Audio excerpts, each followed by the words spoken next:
but no Russian. Let the band play.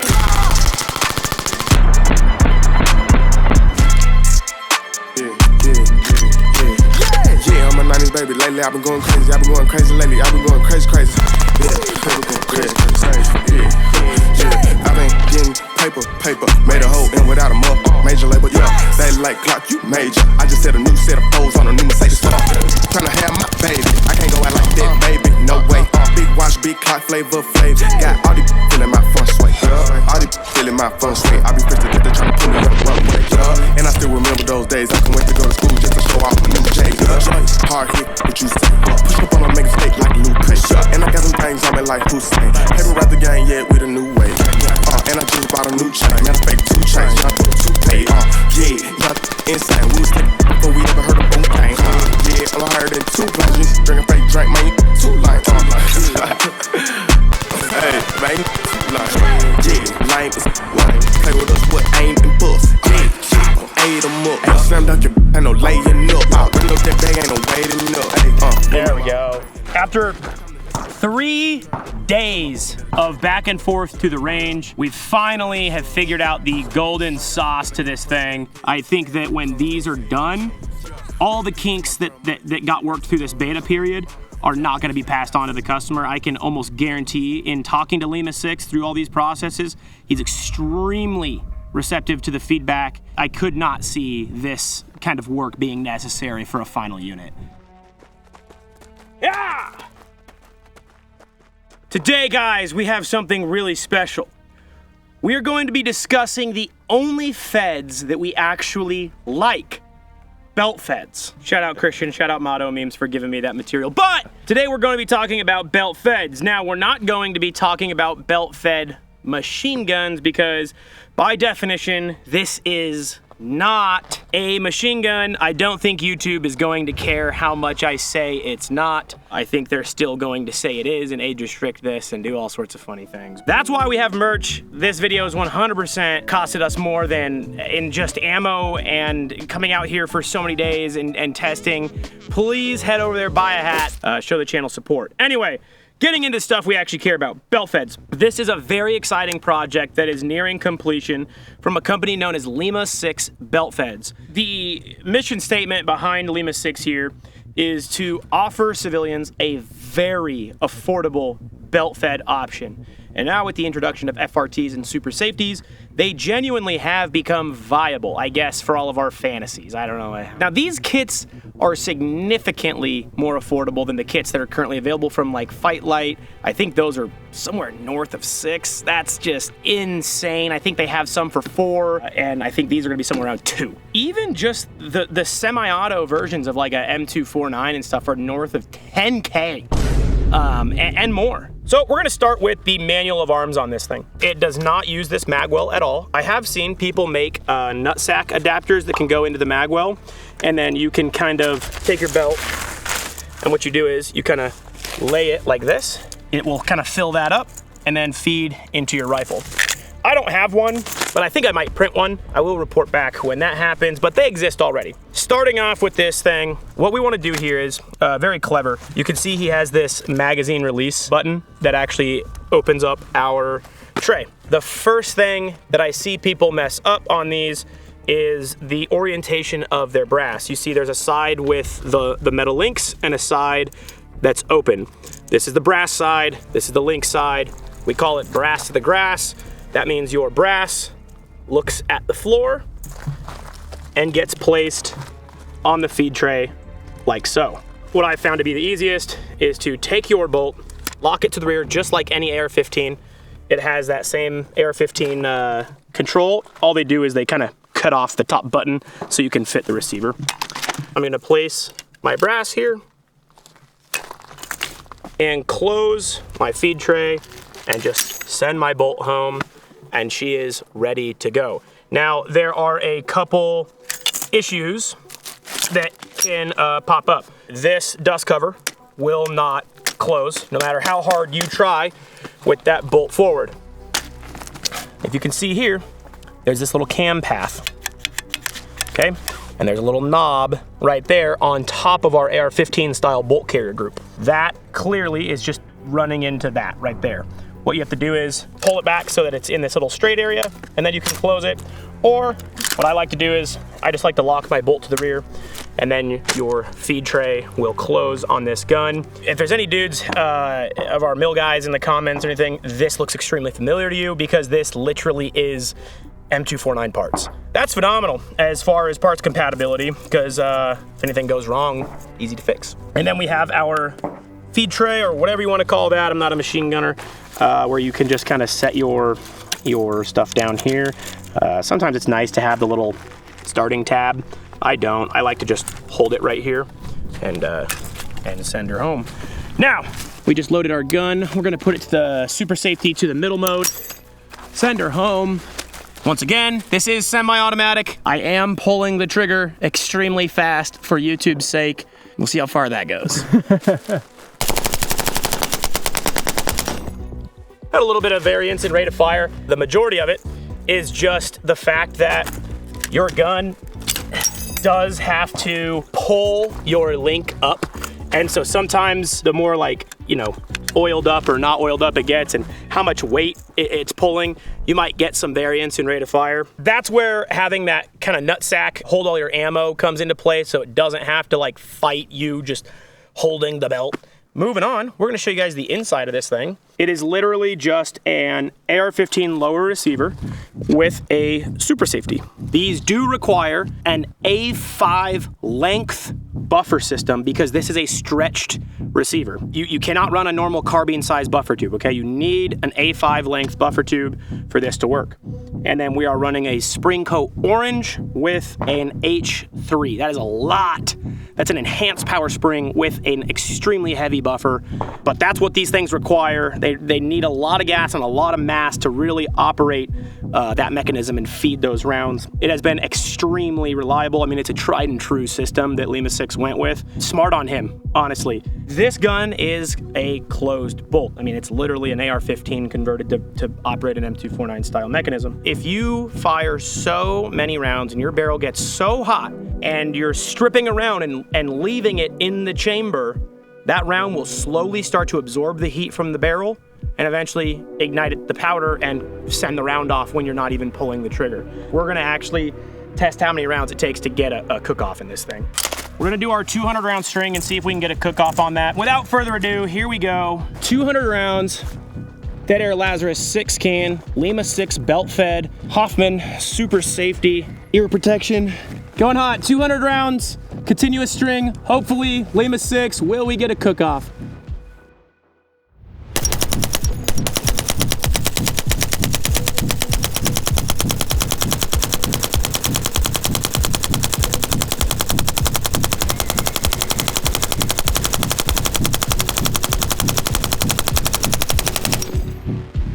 Fire started coming out the ejection port, so I stopped. Should I keep going? Yeah. Okay, we're gonna put a round in and see if we get a cook-off.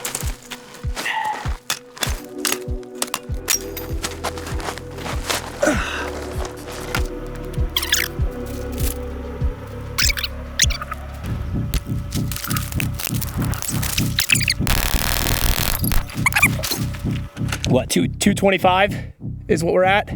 Somewhere in between 200 and 300 where the cook-off. Somewhere between, yeah. I think if it hasn't cooked by like 10-15 seconds, you're probably good. Think so? Yeah, I don't think she's gonna cook. Are you so confident in it that you would do a stand in front of it right now, Dan? Yeah, I'm gonna go do some jumping jacks outside.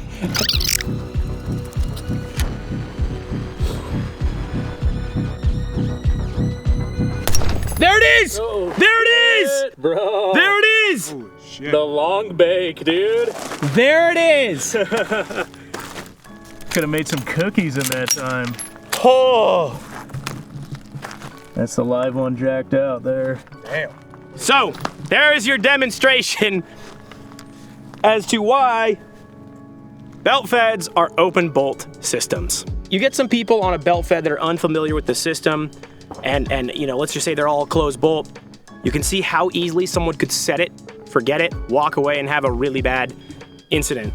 We got a cook-off, so It's clearly as low as, I'd say, anywhere from 2 to 225 of continuous fire, though. Our can survived. That's a lot of rounds for a can, is it not? Yeah. So here we have Scott returning to the channel again.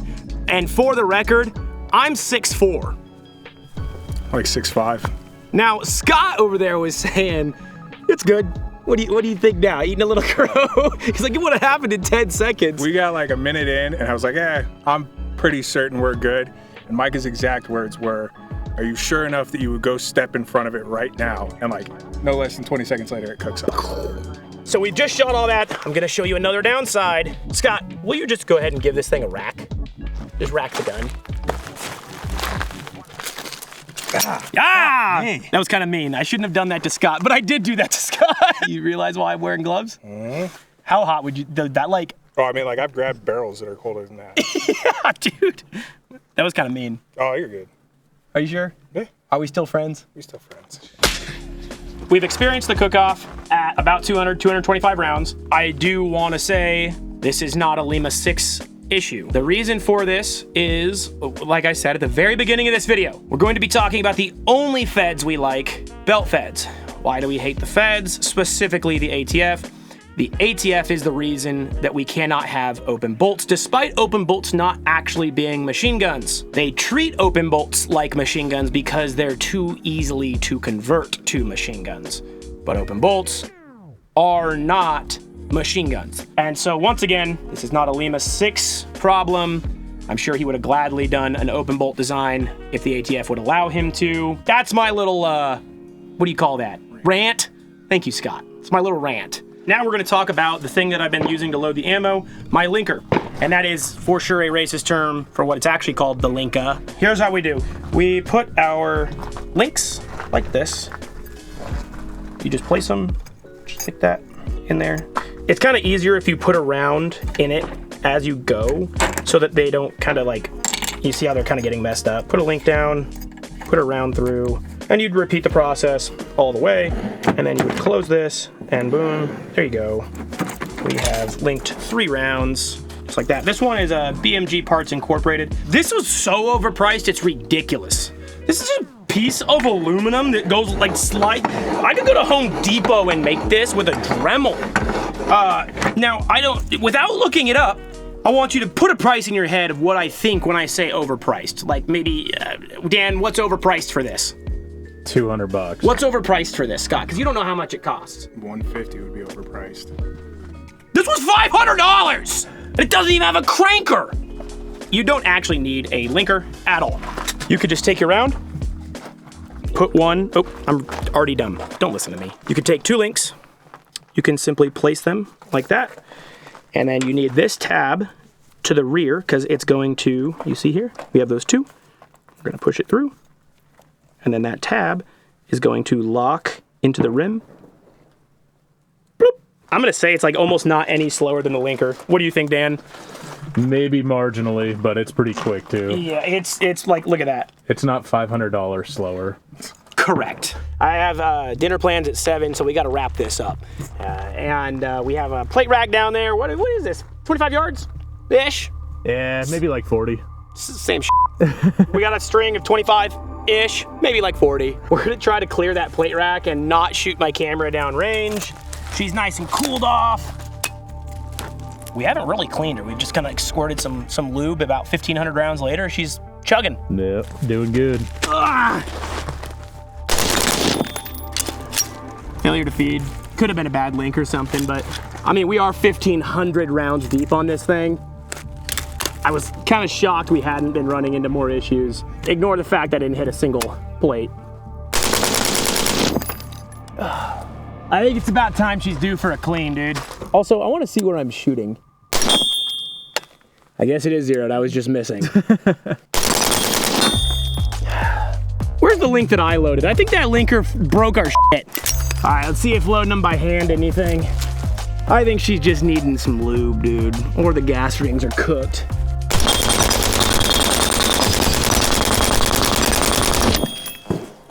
Yeah, that linker was doing something to our rounds, dude. And I successfully cleared the plate rack.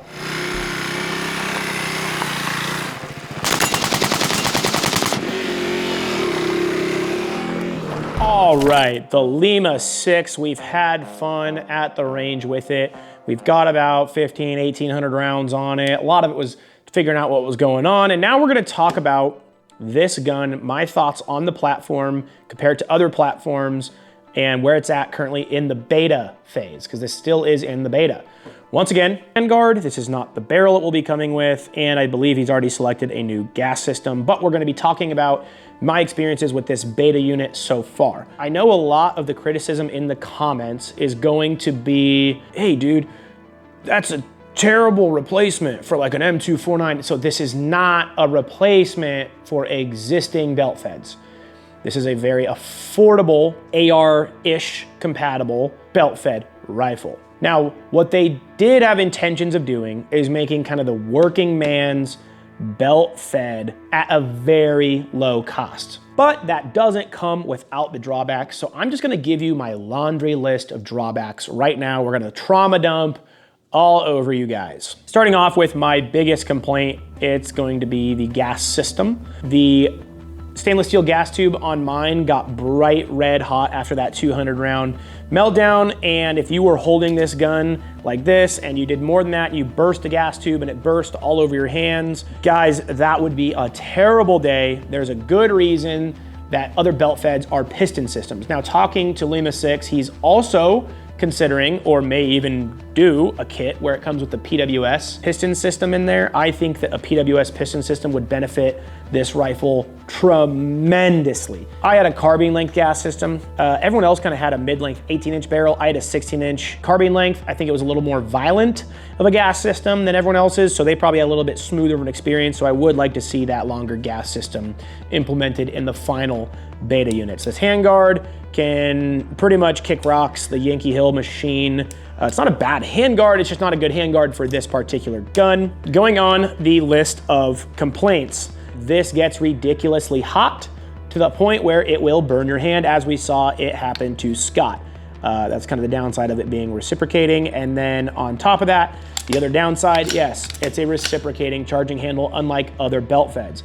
Another downside, it's a closed bolt unlike other belt feds. The closed bolt means you can have a cook-off like we did. We kind of already showed you that. Not a downside, but just to specify, the beta units did come with, you know, like this little pin that moves back and forth. That won't be there on the final. This will be black on the final. All the hardware will be nice and pretty. So you can kind of ignore some of the beta components of the gun. One of the downsides, it didn't run with a cassette FRT. When we switched over to the Hoffman style super safety, it started functioning flawlessly. So you will need to run this with a super safety. If you have the Delta team and you've already spent that money, it will not work.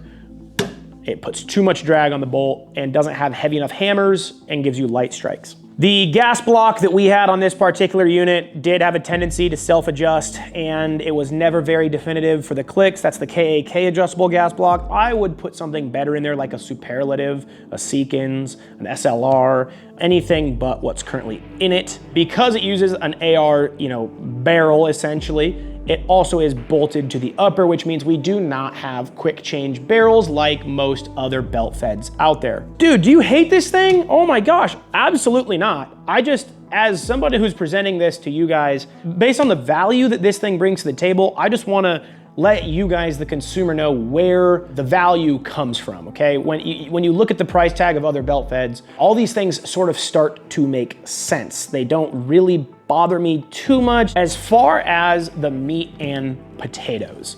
The upper receiver, the feeding mechanism, the functionality of the gun. I don't have many complaints. Guys, once we figured out the spring weight, the gas settings, and everything going into this gun, we really had no issues. Moving on, here we have our lower. If you can see here, this is pretty much the only lower receiver component that actually needs or requires modification. It's the bolt catch. One thing that I think would be cool that I'd like to see is maybe a custom bolt catch with like its own little paddle, maybe extend it out and add a little button. Be kind of nice to be able to lock your bolt to the rear. At the value this comes at, you are going to make sacrifices compared to a Fight Light or a M249 or other piston proprietary systems out there. What we do have is an upper that runs extremely reliably and is extremely affordable in the world of belt feds. I think that a lot of people that will hate on this were probably military dudes who had a superior platform. I get it. Their platform was better. It also cost 10 times more than this. At the end of the day, like, what use case do most of you actually have for this? I'm sure there's some rancher out there who has like packs of 40 feral hogs that he's just gonna like laser beam down. But like beyond that, I don't know, like a situation where the courts in a home defense scenario was like, yeah, home intruder came in, and so I fired 300 rounds of belt fed at him. Lima Six has done a phenomenal job where this is at in beta. I don't think he has much further to make this thing an awesome platform that will be very mainstream, especially with the rise of super safeties. If there's anything that you think I missed in here, leave it in the comments. I'd like to hear what you guys have to say as far as criticism of this platform. I think Lima Six does as well. This isn't going to be a positive or negative review. This was more of a discussion of this platform and where it's at this far. And I'm very excited with where it's at. I think that the most important part is money. Man, like once everything else, the small potatoes is dialed in, I think we're gonna have a really affordable, really phenomenal belt fed.